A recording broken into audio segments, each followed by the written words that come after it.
Maintenant, le sujet concernant l'humanisme, c'est une problématique extérieure.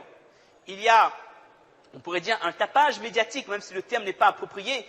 Il y a tout un bourrage de crâne, il y a toute une idéologie qui a été fait passer, qui essaie de passer depuis quelques années, et disons-le clairement, depuis les événements du 11 septembre, il y a une vision extrêmement négative de l'islam qui est véhiculée et qu'on essaie d'intégrer dans les esprits à travers toutes les générations et dès les premiers âges. Dès l'enfance, on fera tout pour faire comprendre à un enfant, qu'il soit musulman ou non musulman, que si ton voisin est musulman, ben c'est quelqu'un de dangereux. Ou alors si toi-même tu es un petit musulman, fais attention, ta religion n'est pas adaptée à notre pays. Ou alors ta religion est une religion, ils ne le diront pas clairement, mais laissez-les monter un peu de classe. Et si vous avez un peu de temps, celui qui en a, il a de la chance à notre époque, si vous avez le temps de feuilleter un petit peu les livrets scolaires de vos enfants, si on n'a pas trop de rendez-vous avec nos amis aussi pour discuter, ce qui est extrêmement important, on le reconnaît. Si on a un peu de temps pour donner à nos enfants, parce que bon, on a fait, il faut bien s'en occuper. Et donc, mis à part le fait de les nourrir, si on a un peu de temps à les consacrer, et si on fouillait un peu les manuels scolaires, et si on osait regarder ce qu'ils apprennent en 5e dans le livre d'histoire, sachez mes chers frères, que notre prophète sallallahu alayhi wa sallam est présenté, notre prophète sallallahu alayhi wa sallam est présenté comme un pillard. Et Abu Bakr as-Siddiq, Omar, Uthman, Ali, les compagnons du prophète sallam, comme des bandits, des brigands, des bandits de grand chemin, des gens qui interceptaient des caravanes, qui attaquaient les polythéistes, les Arabes, qui s'emparaient de leurs biens, qui prenaient leurs femmes et qui amenaient tout ça de leur village. Exactement le barbare, na'oudhu billah.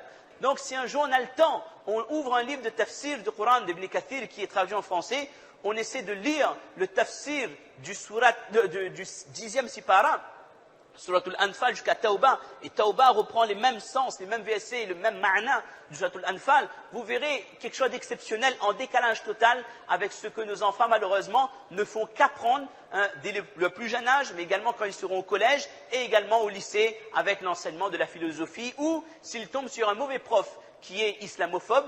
Vous savez, islamophobe c'est rien ça. On n'a pas le droit d'être homophobe par exemple. On n'a pas le droit d'être antisémite, par exemple. Mais islamophobe, c'est la liberté d'expression. Il faut avoir l'esprit un peu ouvert, d'accord? Donc, si on tombe sur un prof de philo islamophobe, assurément, l'image qu'il donnera de l'islam à nos jeunes de 18 ans, l'âge où on va s'épanouir, on va se forger une mentalité, on aura nos idées. Vraiment, c'est une conception de l'islam, je ne dis pas qu'il frôle le coufre, mais qui fait tout pour dégoûter notre enfant de l'islam, pour qu'il intègre le fait qu'appartenir à cette religion, c'est quelque chose de dangereux. Je citerai un exemple pour montrer ce tapage médiatique qu'il y a autour de l'islam. Je ne dis pas qu'il faut regarder la télé, mais parfois il faut se tenir au courant de certaines choses. Il y a une série télévisée, je ne peux pas le dire sur le minbar, ce n'est pas correct, où il y a un enquêteur ou quelqu'un du service secret américain, très connu de beaucoup de gens, d'accord? Et donc, en tant qu'Américain, c'est un justicier, il a une révélation spéciale pour lui. Donc, il va essayer d'apporter des solutions au mot, M-A-U-X, du monde entier, par le mot M-O-T-S, d'accord? Donc, alors, quand vous analysez que ce soit la saison 1, 2, 3, 4, 5, 6, 7, mes élèves m'ont expliqué, le méchant, c'est toujours l'arabe.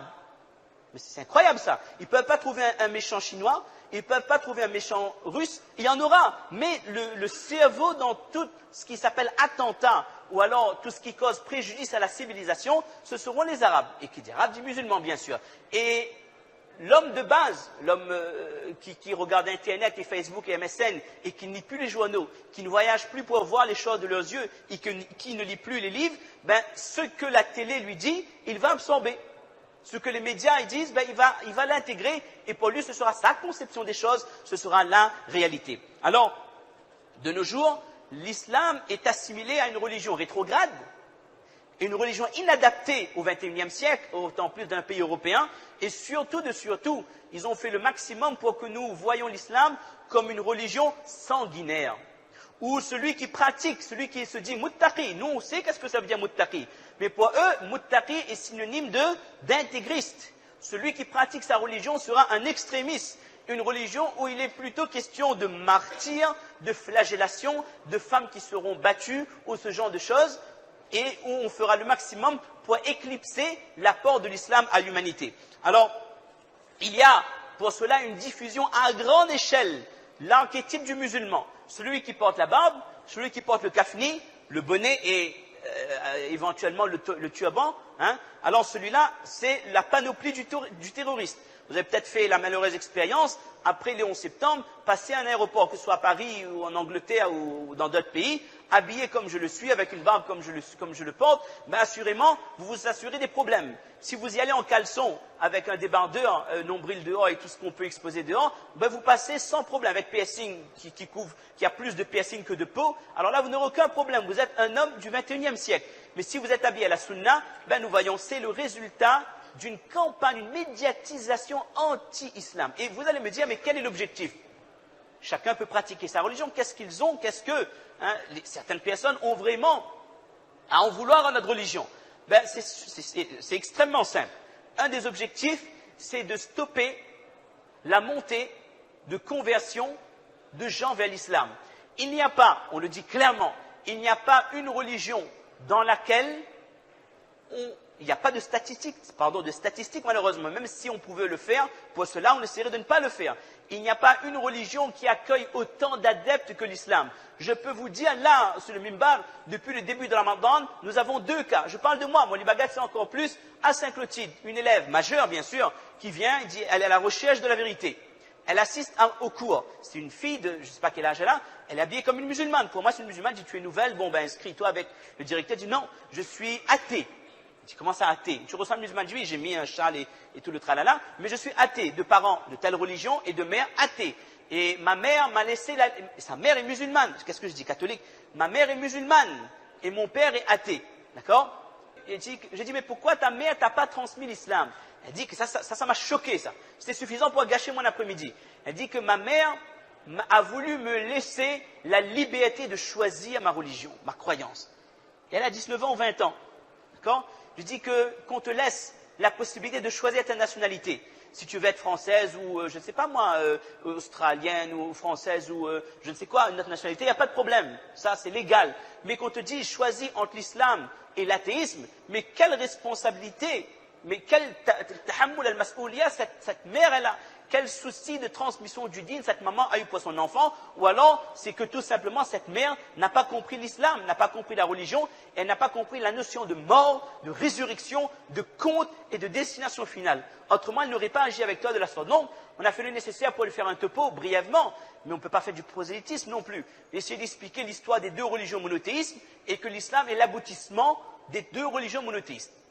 Mes chers frères, ce dîn, même s'il y a des gens qui se réunissent pour donner une image négative de l'islam, inna dina inda Allah l'islam, ce n'est pas le verset que je cherchais, yuriduna yutfi'u nur Allah bi afwahihim wa ya'ba Allah illa an yutimma nurahu walau kariha al-kafirun.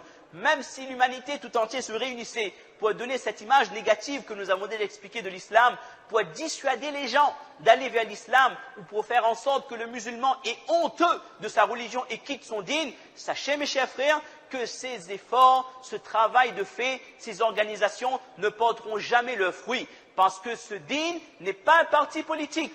Ce dîn n'est pas une secte. Ça, c'est le dîn d'Allah. C'est la religion qu'Allah a choisie pour accorder à son meilleur prophète, avec lequel qui accompagne du meilleur des livres, pour la meilleure des communautés. Et Allah a décidé que jusqu'au Qiyamah, il restera des musulmans pour dire Allah, Allah, jusqu'à la fin des temps. Et dans les hadiths, on a dit que ce dîn parviendra à toutes les régions du monde, l'Occident, l'Orient. Allez dans n'importe quel pays que vous voulez, par la grâce d'Allah, vous trouverez des musulmans. Allez en France, en Angleterre, en Italie, en Espagne, en Amérique, en Russie, en Afrique, en Australie, quel que soit le pays, allez aux Seychelles, Mayotte, comment? Allez dans un endroit où il y a une mosquée, vous entendrez le même alif lam mim, dhalika al-kitab la rayba fihi hudan lil muttaqin. Et ça, c'est un miracle d'Allah, que sa parole reste la même depuis 1500 années. La Bible existe sous diverses versions, avec des contradictions effroyables. Le Taurat également. Mais ce Coran, c'est haq. Il n'y a pas un zabar qui a été changé, ni un zir qui a été changé. Allez dans les pays du monde entier, vous trouverez des gens qui se prosterneront de la même manière, qui auront la même relation directe avec Allah. C'est une preuve évidente que c'est le dîn d'Allah et qu'Allah fera que ce dîn se transmette où il y a le désert, où il y a la forêt, où il y a la mer, où il y a les montagnes. Allah a pris la garantie que ce dîn se propagera dans le monde entier. Et quand Allah a décidé que maintenant c'est l'heure de détruire le dunya, Allah, il reprend le Coran. Dans certaines sources, Allah, il reprend la Kaaba. Et Allah, il reprend le iman. Et le Coran sortira même du cœur des gens. Même le hafid, le lendemain, il se réveille, il n'y a plus de Coran de son cœur. Et là, Allah décide que maintenant, il n'y a plus personne pour dire Allah, Allah. Et là, le Qiyamah a lieu. Mais jusqu'au Qiyamah, quels que soient les efforts qui seront déployés, ce din restera la religion de la vérité et une religion où les adeptes ont de quoi être fiers d'appartenir à cette merveilleuse religion. Alors, l'objectif de notre intervention, c'est, oui, et en même temps, à travers cela, en même temps qu'ils essaient de donner cette image de l'islam, il y a une stigmatisation des musulmans. D'accord? Il y a une stigmatisation pour que tout le monde perçoit le musulman comme un homme dangereux et que le musulman lui-même se perçoit comme un étranger, comme quelqu'un d'inadapté. Et en même temps, ça c'est le côté négatif. Et la couche qu'ils essaient de rajouter, c'est quoi? C'est qu'en même temps, ils font un exposé, un étalage des avancées de l'Occident en termes de relations humaines. Droits de l'homme et du citoyen, les droits du travail, les droits de la femme, droits des enfants, droits des animaux, il y a même les droits des plantes, l'écologie, les énergies renouvelables, etc., etc., pour qu'on comprenne bien que c'est l'Occident qui est à la base de l'avancée sur les relations humaines et que de l'autre côté, le musulman se sent complexé, que le musulman, il fait quoi? Mais il fait 5 namazes, il fait rosa, il fait hajj une fois dans ma vie, et puis c'est tout, c'est ça mon din, et mon prophète n'a rien apporté d'autre que les salats. Ça, c'est l'image qu'on aimerait, na'oudhu billah, que les musulmans aient, le complexe qu'on aimerait voir les musulmans développer concernant leur relation avec le din, avec cet espoir qu'ils ont que des musulmans arrivent à quitter le din par honte. Et de nos jours, malheureusement, il y a certaines personnes, on me le dit, j'espère que c'est faux, de nos jours, les gens disent tellement n'importe quoi, espérons que ça aussi c'est n'importe quoi. Il y a des gens qui n'hésitent pas à cacher leur appartenance religieuse à l'islam pour avoir un bon travail. Il y a des lycéens, on me dit, qu'ils font le maximum pour que leurs amis ne savent pas qu'ils sont musulmans. Ça, c'est exceptionnel. Et regardez, hein, même à travers les dessins animés des enfants, il y a une image qui est véhiculée. Je ne dirai pas le nom de dessin animé, mais je le dirai parce que vous ne le connaissez pas. Il y avait sur un site islamique, un animé qui s'appelle Les Simpsons, c'est très simple. Même avec ça, on a montré la relation entre le petit Américain et un jeune musulman syrien qui vient de s'installer. Et les relations conflictuelles et l'image que les Occidentaux, ils ont de l'islam. Mais ça, c'est extrêmement important, ça, mes chers frères. Il faut observer tout cela pour qu'on ait une idée générale de la situation politique, la situation de notre din à travers le monde. Si on reste à la masjid, on fera l'ibadat, mais nous n'aurons pas cette vision de loin, comment est-ce que de l'extérieur de la masjid, les gens nous perçoivent. Et ça, c'est extrêmement important. Alors, on va essayer de démontrer quelques valeurs que l'islam a apportées pour que nous ayons conscience qu'il y a 1500 années, les barbares, ce n'était pas nous, ce n'était pas les barbus, les barbares. Les barbares, c'était ceux qui vivaient en Europe, ceux qui vivaient dans les autres régions du monde, où il y avait des castes dans certaines régions, où il y avait des appartenances sociales, où on avait le clergé, le tiers-état, où il y avait les sans-culottes qui n'avaient aucun droit, où la femme était considérée comme impure ou alors comme un objet. Ce qu'ils essaient de nous faire croire qu'il y a chez vous dans l'islam, c'était eux qui avaient à la base de leur société. Et il y a 1500 années, à cette même époque où le chaos régnait, les droits, c'était un terme inexistant, d'accord? On coupait la tête du premier venu pour prendre sa place. À cette époque, notre prophète, alayhi salatu wassalam, a apporté à l'humanité quelque chose d'exceptionnel, quelque chose de grandiose, non pas de l'ibadat, parce que dans l'ibadat, nous le connaissons, on fait des bayans tout le temps là-dessus, mais dans les relations humaines. Et quand on parle de relations humaines, retenez le mot humain. Que vous ayez affaire à un musulman, un chrétien, un juif, un malban, un tamoul, un athée, un bouddhiste, quelles que soient les religions, vous avez toujours affaire à des êtres humains. Et nous allons voir quelques exemples, comment le prophète sallam a eu de la clémence. Le prophète nous a appris à pardonner. Le pardon, l'humanité a pris des siècles à apprendre, même de nos jours. Certains pays ne veulent pas s'excuser de crimes contre l'humanité qu'ils ont faits. Et d'autres pays qui sont opprimés, ils n'arrêtent pas de réclamer leurs droits. Subhanallah, je n'ai pas le nom de ces pays en tête, l'Arménie ou alors d'autres pays, ils n'arrêtent pas de réclamer que notre peuple a été torturé, persécuté. Ils ne veulent pas de l'argent, nous voulons des excuses, nous voulons une reconnaissance. Mais l'homme est fier et orgueilleux. L'homme ne veut pas pardonner. Et notre prophète, il y a 1500 années, alayhi salatu wassalam, nous a appris comment pardonner. Vous savez que le prophète sallam, où on est arrivé, a été ensorcelé une fois par une personne yahoud, on le dira clairement, par une personne de la communauté juive qui s'appelait Labid. Et notre prophète a souffert d'une maladie comme jamais il n'en a souffert. Les hadiths décrivent bien comment il a souffert. Lorsqu'Allah Ta'ala lui a fait voir en rêve qui l'a ensorcelé et où la sorcellerie a été cachée et que faut-il faire pour venir au bout de ce talisman, alors le prophète a envoyé les sahaba récupérer la sorcellerie et les al-falaq al-nas ont été révélés et le sort a pris fin. Et de la sorte, le prophète a été guéri. Maintenant, les sahaba dit au prophète d'Allah, tu connais l'identité de celui qui voulait te tuer. La Bible voulait tuer le prophète sallam. Donne-nous l'autorisation qu'on l'attrape et qu'on l'exécute. Notre prophète aurait été en droit de le faire. Parce que cet homme voulait le tuer. Notre prophète a dit, Allah m'a donné la santé, Allah m'a guéri, cela m'a suffi. Et notre prophète n'a même pas fait emprisonner. On était à Madina un temps. La ville était contrôlée par les musulmans. Notre prophète n'a ni fait frapper, ni fouetter, ni emprisonner, ni exécuter cette personne. Allez voir une tentative, essayez une tentative, enfin n'essayez pas, mais imaginez, je dis n'importe quoi là, imaginez une tentative d'assassinat sur le président de la République. Imaginez, regardez ce qui vous arrive, d'accord? Il y a quelqu'un qui va envoyer une savate chez un président dont on ne citera pas le nom du pays, une savate, d'accord, et regardez ce qui est arrivé, d'accord? Notre prophète n'a strictement rien fait, il a pardonné à cette personne. Deuxième exemple du pardon du prophète sallallahu alayhi wa sallam, notre prophète sallallahu alayhi wa sallam s'apprête à aller vers la plus grande, je ne dirais pas la plus grande victoire, mais la plus grande expédition de l'histoire de l'islam, la plus importante de l'histoire de notre religion. C'est la Fath Makkah. Pas la conquête, récupérer Makkah. Et la conquête, la récupération de Makkah a été faite sans effusion de sang.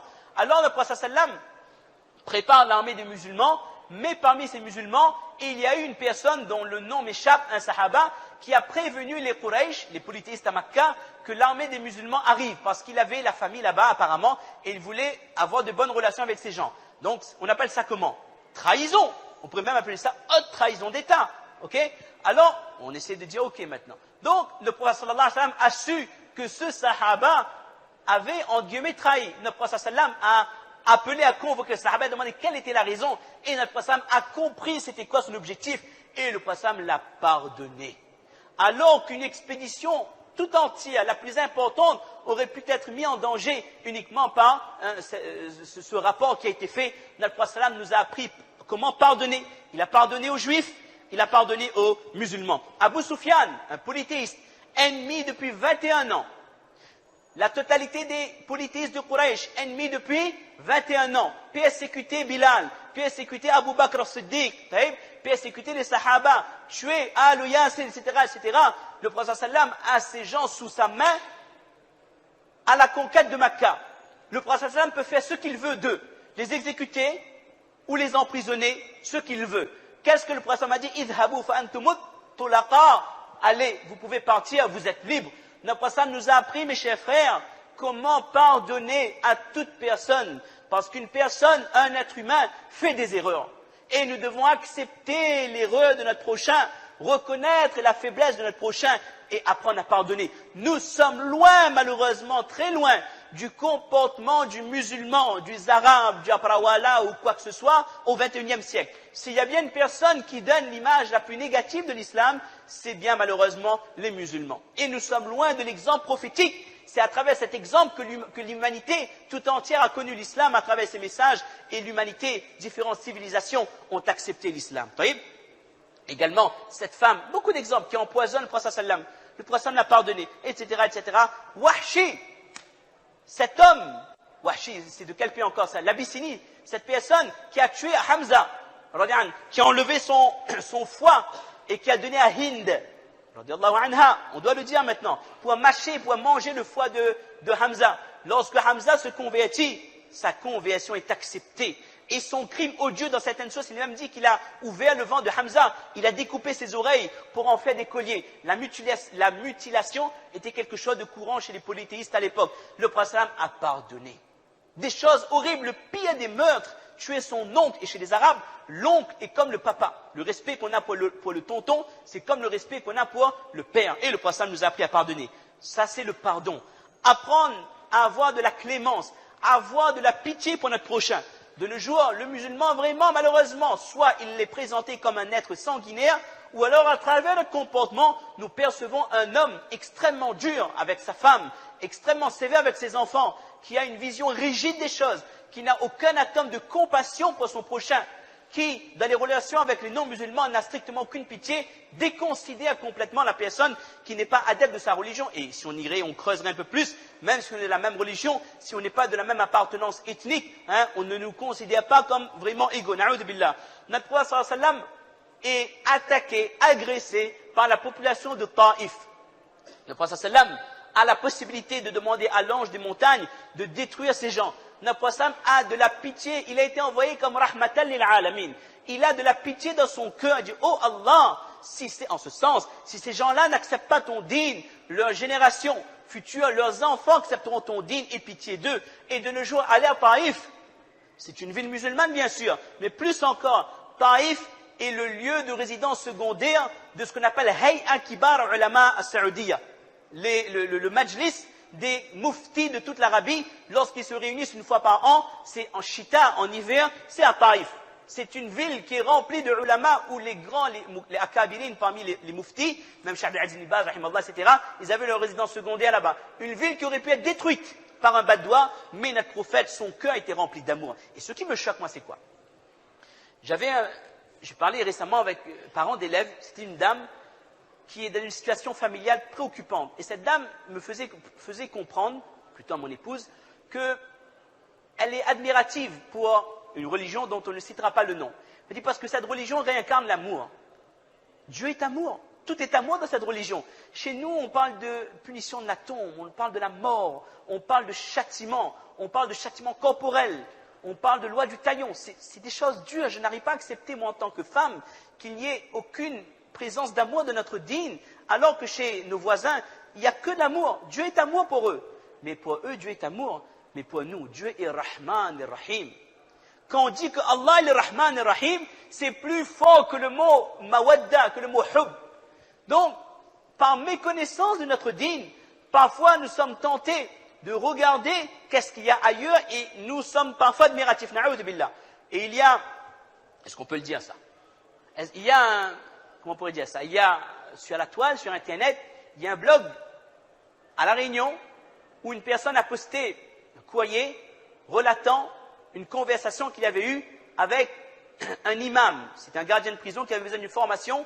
Et il dit que voilà, cet imam m'a fait bien comprendre que si quelqu'un n'est pas musulman, j'ai ordre de le tuer, de l'exécuter. Et l'imam m'a répondu à chaque fois, oui, c'est ce que mon Coran m'apprend.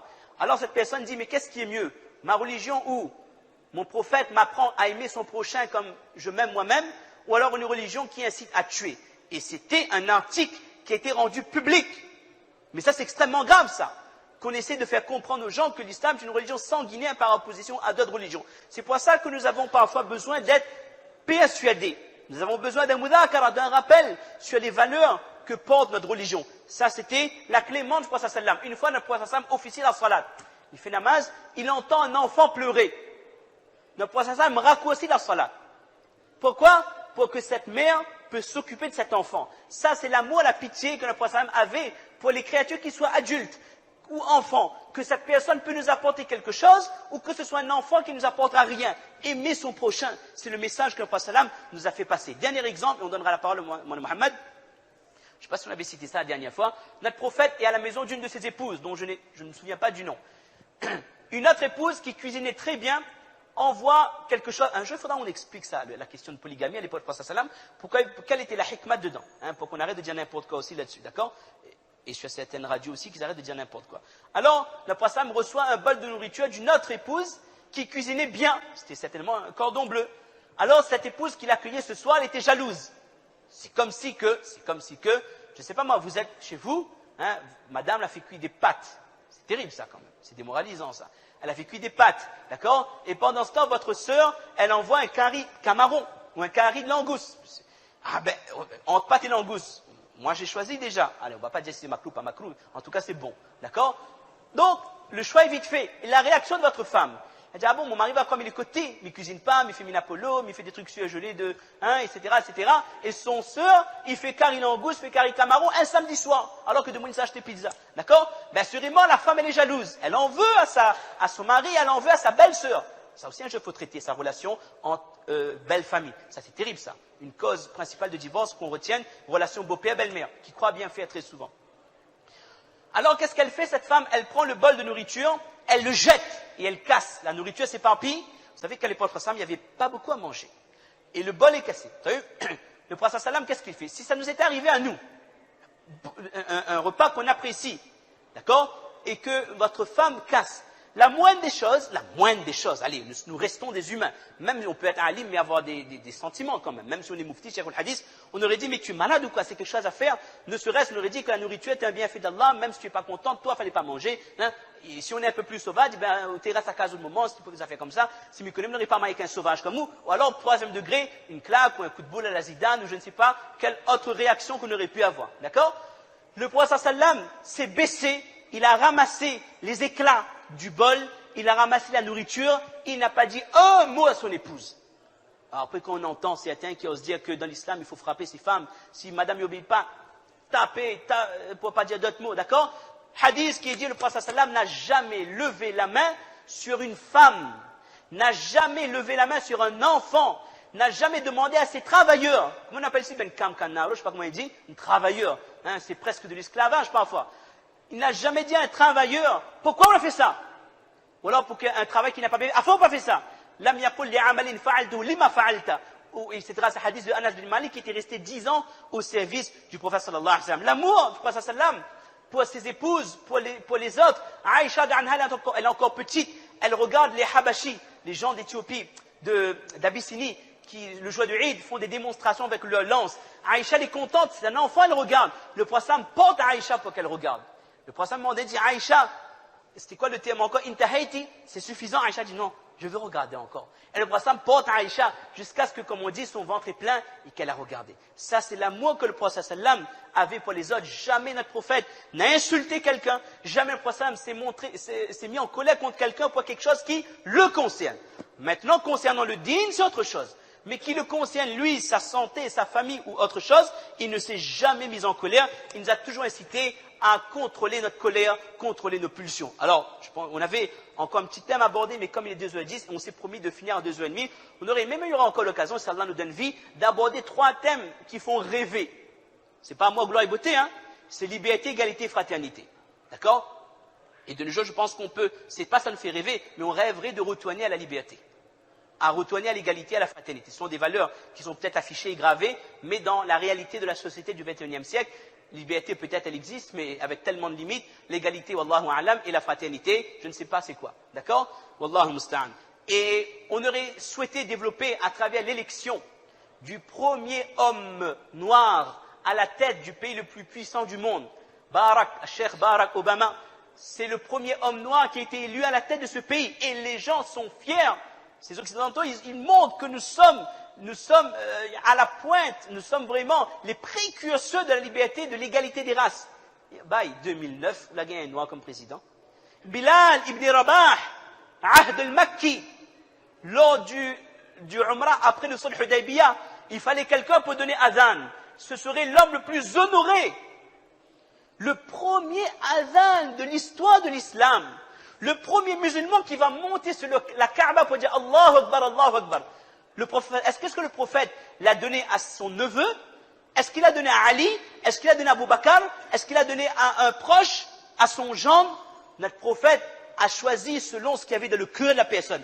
Il a pris Bilal ibn Rabah, qui n'était pas un arabe, qui était un Éthiopien, qui était donc de couleur noire, un esclave affranchi. Bilal va donner le adhan. Le prophète a élevé cet homme, et n'importe quel muazzin qui donne le adhan jusqu'au Qiyamat doit se souvenir que le premier muazzin historique de l'histoire de l'islam, c'était un homme de couleur que le prophète a élevé, et que nous, on n'a pas attendu autant de siècles pour considérer blanc et noir comme égaux. Et il y avait un médecin qui m'apprend beaucoup de choses, alhamdulillah, qui me disait hier, un médecin, il connaît donc le latin et le grec. Il dit que dans l'histoire, on apprend que la première démocratie, c'était chez les Grecs. D'accord? Il dit que ce n'est pas vrai. Il y avait certes une sorte de démocratie, il y avait un conseil chez les Grecs, mais chez les Grecs, il y avait toujours des castes. Il y avait, comment on appelle ça, les nobles. Et le paysan, il ne vient pas assister au mashwara, il ne vient pas assister au conseil des ministres ou au Sénat, je ne sais pas comment ils appelaient ça, d'accord? Il a dit la première véritable démocratie, c'est dans l'islam. Le prophète a considéré comme égal l'arabe, le non-arabe, le muhajir, le ansar, le haus, le khazraj, le descendant de Quraysh, de famille noble, le fils d'esclave. Tout le monde pouvait s'asseoir au mashwara et donner son opinion.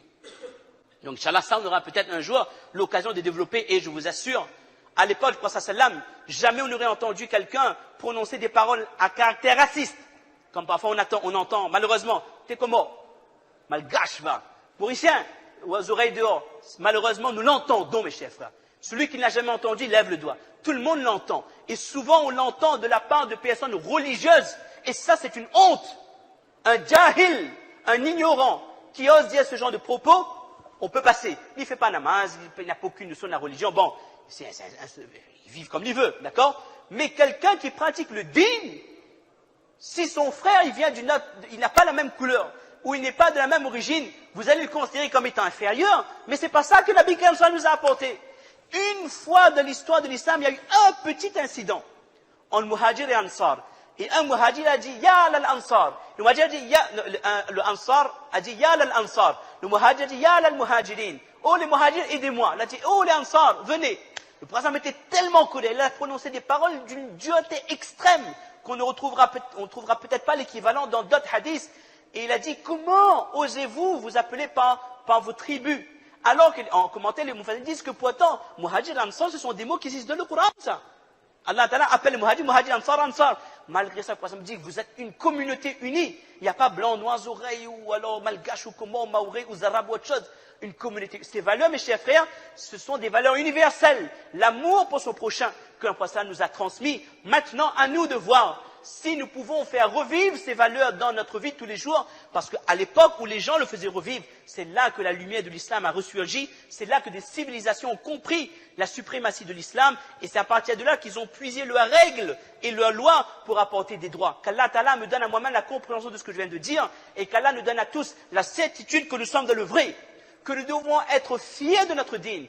Apprenez à nos enfants qu'ils doivent être fiers de leur religion. Montrez à nos enfants l'exemple plutôt que de lire des fables de La Fontaine ou autre chose. L'histoire des Sahaba, les valeurs humaines que nos Sahaba, que nos prédécesseurs avaient eues. Que nos enfants comprennent que c'est en suivant ce dîn que nous serons les premiers temps auprès d'Allah qu'auprès des hommes. Tawfiq illa billah. Et Mouli Mohammed va prendre la parole. Subhana rabbika rabbil izzati amma yasifun. Wa salamun ala al-mursalin.